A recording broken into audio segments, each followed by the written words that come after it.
শেখ আব্দুল আজিজ আল জুহনি বর্তমান পরিস্থিতিতে, বর্তমান যুগে, বর্তমান জামানাতেও হোয়াটসঅ্যাপ ইউজ করেন না। রমাজান মাসে পরিপূর্ণ ইবাদত করেছি, পরিপূর্ণ কিয়ামুল লাইল করেছি, পরিপূর্ণ সিয়াম পালন করেছি। হ্যাঁ, আমার একদিনও জামাত ছুটেনি। প্রতিদিন ইফতারি করেছি, মসজিদে গিয়ে খেজুর দিয়ে ইফতারি করেছি। অর্থাৎ নেক আমলগুলো লোকেদের সামনে বর্ণনা করার চেষ্টা করে, আত্মপ্রশংসা করে। রমাজান পরিপূর্ণ মাস আমি সিয়াম পালন করেছি, এ ধরনের কথা যেন না বলে, কখনোই না বলে। কিন্তু যখনই রমাজান মাস শেষ হয়ে গেল, শুধু 5 ওয়াক্ত নামাজটা বাকি রেখেছে, সুন্নাতও গায়েব হয়ে গিয়েছে, লোকেদের সাথে ভালো ব্যবহার নেই, তারপরে সাদকা খায়রাত পরিপূর্ণভাবেই নেই, কোরআনুল কারীমের তেলাওয়াত আর কোনো দিন হয় না, জিক্র আজকার আর হচ্ছে না। তো এইভাবে করবেন না, পরিপূর্ণভাবে ইবাদত ছেড়ে দেবেন না। ইয়া আব্দুল্লাহ, অমুক ব্যক্তির মতো হয়ে যাও না। দেখুন, এখানে নাম ধরে বললেন না। আসসালামু আলাইকুম ওয়া রাহমাতুল্লাহি ওয়া বারাকাতুহু। আলহামদুলিল্লাহি রাব্বিল আলামিন ওয়াল আকিবাতু লিল মুত্তাকিন ওয়াসসালাতু ওয়াসসালামু আলা সাইয়্যিদিল আমবিয়া ওয়াল মুরসালিন, আম্মা বা'দ। সম্মানিত দর্শক মণ্ডলী, রমজান মাসের পর দুইটি বিষয়ে অবশ্যই সতর্কতা অবলম্বন করবেন। আল্লাহ রাব্বুল আলামিন যেন আমাদেরকে সতর্কতা অবলম্বন করার তৌফিক দান করেন। ওই দুটি বিষয় কি কি আমি আপনাদেরকে জানানোর চেষ্টা করব। তবে যেখান থেকে এই দুটি বিষয় আমি পেয়েছি সেটা আমি আপনাদের সামনে প্রথমে বর্ণনা করি। মদিনা ইউনিভার্সিটির একজন বিজ্ঞ আলেম শেখ আব্দুল আজিজ আল জুহনি হাফিজাহুল্লাহ, ওনার দার্সে বসলে, বিশেষ করে নাসিহাতের দর্শে বসলে কান্না চলে আসে। একদিন উনি দার্স দিচ্ছিলেন, আমি কান্নায় রত। আমি ভাবছিলাম যে আমি একাই হয়তো কাঁদছি, কিন্তু যখন ডানে বামে দেখলাম তো আরও কিছু ভাইদেরকে পেলাম, তারাও কান্না করছিল, তাদেরও অশ্রু ঝরছিল। তাহলে বুঝতে পারছেন তিনার কথার মধ্যে কত প্রভাব রয়েছে। এই প্রভাব যিনি সৃষ্টি করেছেন তিনি হচ্ছেন আল্লাহ। আর এমনিতেই সবারই কথা শুনলে, সবারই আলোচনা শুনলে আপনার কান্না আসবে না। ওই সমস্ত ব্যক্তি যাদের মধ্যে আল্লাহ রাব্বুল আলামিন তাকওয়া দিয়েছেন, আল্লাহর ভয় যাদের মধ্যে আছে, যারা সর্বদা ইসলামকে ফলো করার চেষ্টা করে, আল্লাহ রাব্বুল আলামিন অবশ্যই তাদের কথার মধ্যে প্রভাব রেখেছেন। শেখ আব্দুল আজিজ আল জুহনি বর্তমান পরিস্থিতিতে, বর্তমান যুগে, বর্তমান জামানাতেও হোয়াটসঅ্যাপ ইউজ করেন না। দরকারের জন্য অন্যের হোয়াটসঅ্যাপ ইউজ করে থাকেন। হ্যাঁ, এখনও পর্যন্ত হোয়াটসঅ্যাপ খুলেননি, তিনার টেলিগ্রাম রয়েছে শুধু। হোয়াটসঅ্যাপের কথা যখন জিজ্ঞাসা করা হয় উনি বলেন, আমি তো ব্যস্ত, কী করে আমি হোয়াটসঅ্যাপ খুলবো। হ্যাঁ, আমি অন্যের নম্বর নিয়ে হোয়াটসঅ্যাপ খুলেছি মাঝে মধ্যে। সেখানে আমি এজন্যই যাই যাতে করে যেনারা আমাকে সালাম করেছেন বা যে উদ্দেশ্য জানতে চেয়েছেন ওই উদ্দেশ্যগুলো আমি পূরণ করতে পারি, তাদের উত্তর দিতে পারি এবং গ্রুপে কোরআন ও হাদিসের কথাগুলো শেয়ার করতে পারি, যার কারণে অন্যের হোয়াটসঅ্যাপ ইউজ করে থাকি। সেই শেখ আব্দুল আজিজ আল জুহনি হাফিজাহুল্লাহ উনি বলছেন, রমাদানের পরে দুইটি বিষয়ে অবশ্যই সতর্কতা অবলম্বন করবেন। এক, রমজান মাসের পর অনেক ব্যক্তি আছেন যেনারা বলে থাকেন, রমজান মাসে পরিপূর্ণ ইবাদত করেছি, পরিপূর্ণ কিয়ামুল লাইল করেছি, পরিপূর্ণ সিয়াম পালন করেছি। হ্যাঁ, আমার একদিনও জামাত ছুটেনি। প্রতিদিন ইফতারি করেছি, মসজিদে গিয়ে খেজুর দিয়ে ইফতারি করেছি। অর্থাৎ নেক আমলগুলো লোকেদের সামনে বর্ণনা করার চেষ্টা করে, আত্মপ্রশংসা করে, গর্ব করে বলে, অহংকার করে বলে। এ ধরনের কথা বলবেন না। আমি পরিপূর্ণ সিয়াম পালন করেছি, পরিপূর্ণ কিয়ামুল লাইল করেছি, না, এ ধরনের কথা বলবেন না।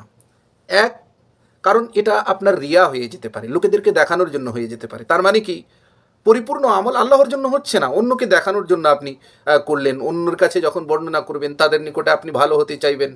আসলে ভালো হতে হবে কার কাছে? আল্লাহর নিকটে।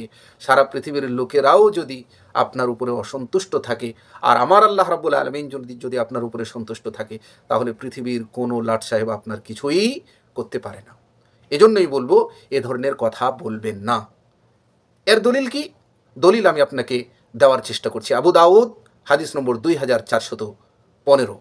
যদিও এই হাদিস নিয়ে বিতর্ক রয়েছে, অনেকে হাসান বলেছেন, অনেকে আবার জাইব বলেছেন, কিন্তু শেখ আব্দুল আজিজ আল জুহনি হাফিজাহুল্লাহ উনি বলেছেন যে ইসনাদ হচ্ছে হাসান, সানাদ হাসান, হাদিসটি নেওয়া যেতে পারে। উনি হাদিস বর্ণনা করেছেন, অর্থাৎ এই হাদিসটি নিয়ে এসেছেন। আন আবি বকর রাদিয়াল্লাহু আনহু, আবি বকর রাদিয়াল্লাহু আনহু বলছেন, قال قال رسول الله صلى الله عليه وسلم, রাসূলুল্লাহ সাল্লাল্লাহু আলাইহি ওয়াসাল্লাম বলেছেন, লা ইয়াকুলান্না, তোমাদের মধ্য থেকে কেউ যেন না বলে। কঠোর করে বলা হচ্ছে। একটা হচ্ছে লা ইয়াকুলান, একটা হচ্ছে লা ইয়াকুলান্না। তো নুনের উপরে যে তাসদিদ দেওয়া হলো, সাকিলা বানিয়ে দেওয়া হলো, নুনে সাকিলা বানিয়ে দেওয়া হলো। তার মানে কি বাক্যের মধ্যে কঠোরতা সৃষ্টি করার জন্য নুনে সাকিলা নিয়ে যায়। কখনোই যেন না বলে, কি না বলে, ইন্নি সুমতু রমাদান আকুল্লা, রমাজান পরিপূর্ণ মাস আমি সিয়াম পালন করেছি, এ ধরনের কথা যেন না বলে, কখনোই না বলে। ওয়াকুমতুহু কুল্লাহ, আর আমি পরিপূর্ণ রমাজান মাসে কিয়ামুল লাইল করেছি, এ ধরনের কথা যেন না বলে। তাই প্রিয় দিনী ভাইরা, এই বিষয়ে অবশ্যই সতর্কতা অবলম্বন করবেন যে রমজান মাসের পরে কী কী ইবাদত করলেন, এবার চারিদিকে বলতে শুরু করলেন, চলাফেরা উঠা বসা হাটে বাজারে যেখানে সেখানে বলবেন না। আল্লাহ রাব্বুল আলামিনকে বলুন, যে সমস্ত নেক আমল করেছি তুমি আমার এই নেক আমলগুলো কবুল করে নাও। 2 নম্বর যে বিষয়ে সতর্কতা অবলম্বন করবেন সেটা হচ্ছে যে অনেক এমন মানুষ আছে যারা রমজান মাসে পরিপূর্ণ ইবাদত করার চেষ্টা করে, সাদকা, খায়রাত, কোরআনুল কারীমের তিলাওয়াত, জিকির ও আজকার, লোকেদের সাথে ভালো ব্যবহার, সৎ ব্যবহার, সমস্ত কিছু করার চেষ্টা করে। কিন্তু যখনই রমজান মাস শেষ হয়ে গেল, শুধু 5 ওয়াক্ত নামাজটা বাকি রেখেছে, সুন্নাতও গায়েব হয়ে গিয়েছে, লোকেদের সাথে ভালো ব্যবহার নেই, তারপরে সাদকা খায়রাত পরিপূর্ণভাবেই নেই, কোরআনুল কারীমের তিলাওয়াত আর কোনো দিন হয় না, জিকির ও আজকার আর হচ্ছে না। তো এইভাবে করবেন না, পরিপূর্ণভাবে ইবাদত ছেড়ে দেবেন না। হ্যাঁ, সুন্নত যদি মাঝে মধ্যে ছুটে যায় গুনাহ হবে না। আপনি যদি দান সাদকা না করেন তাতেও গুনাহ নেই, কিন্তু জাকাত তো দিতে হবে, জাকাত ফরজ হয়ে গেলে আপনি না দিলে গুনাহগার হবেন। কিন্তু রমজান মাসে ততটুকুই ইবাদত করুন যতটুকু ইবাদত আপনার সাধ্যে আছে, আপনি এর পেরেও চালিয়ে যেতে পারবেন, এটা আপনার জন্য ভালো হবে, আফজাল হবে, অতি উত্তম হবে। কেন? কারণ বিশ্বনবী মুহাম্মদ সাল্লাল্লাহু আলাইহি ওয়াসাল্লামের একটি কথা আমি আপনাদের সামনে রিপিট করছি। সহিহ বুখারী হাদিস নম্বর 1152, সহিহ মুসলিম হাদিস নম্বর 1159। এই হাদিসের বর্ণনাকারী হচ্ছে আন আব্দুল্লাহ ইবনে আমর ইবনিল আস, আব্দুল্লাহ বিন আমর ইবনিল আস রাদিয়াল্লাহু আনহুমা, উনি বলছেন, ক্বাল আলী রাসূলুল্লাহ সাল্লাল্লাহু আলাইহি ওয়াসাল্লাম, রাসূলুল্লাহ সাল্লাল্লাহু আলাইহি ওয়াসাল্লাম আমাকে একদিন বললেন, কি বললেন? ইয়া আব্দুল্লাহ, হে আব্দুল্লাহ বিন আমর ইবনিল আস, লা তাকুন মিথলা ফুলান, তুমি অমুক ব্যক্তির জন্য হয়ে যেও না, অমুক ব্যক্তির মতো হয়ে যেও না। দেখুন, এখানে নাম ধরে বললেন না। এই পৃথিবীতে সর্বশ্রেষ্ঠ ব্যক্তি বিশ্ব নবী, আল্লাহ রাব্বুল আলামিন যিনাকে পছন্দ করেছিলেন নবী বানানোর জন্য, তিনার কথাগুলোর মধ্যেও তো পাওয়া যাবে যে উনি নবী। হ্যাঁ, বলছেন যে অমুক ব্যক্তির মতো হয়ে যাও না, মানে কারো নাম ধরলেন না, গীবত করলেন না, অমুক ব্যক্তির মতো হয়ে যাও না। এরপরে কি বলছেন? কানা ইয়াকুমুল লাইল, সে কিয়ামুল লাইল করতো, ফাতারাকা কিয়ামুল লাইল, এরপরে কিয়ামুল লাইল পরিপূর্ণভাবে ছেড়ে দিল। তো এমন তুমি হয়ে যেও না। এজন্যই প্রিয় দিনী ভাইয়েরা, রমজান মাসে যেভাবে নেক আমল করেছেন ওইভাবে অন্যান্য মাসেও নেক আমল করার চেষ্টা করুন। মাঝে মধ্যে ছুটে গেলে কোনো সমস্যা নেই, কোনো গুনাহ হবে না, পাপ হবে না সুন্নত ছুটে গেলে। কিন্তু আপনি দাওয়াম অর্থাৎ অটলতা, আপনি যে কাজ করছেন ওই কাজটা সর্বদা করার চেষ্টা করুন, ওটাতে বেশি নেকি পাওয়া যায়, ওটাতে বেশি সওয়াব পাওয়া যায়। আল্লাহ রাব্বুল আলামিন যেন আমাদেরকে এই 2টি বিষয়ে সতর্কতা অবলম্বন করা তৌফিক দান করেন। আমিন।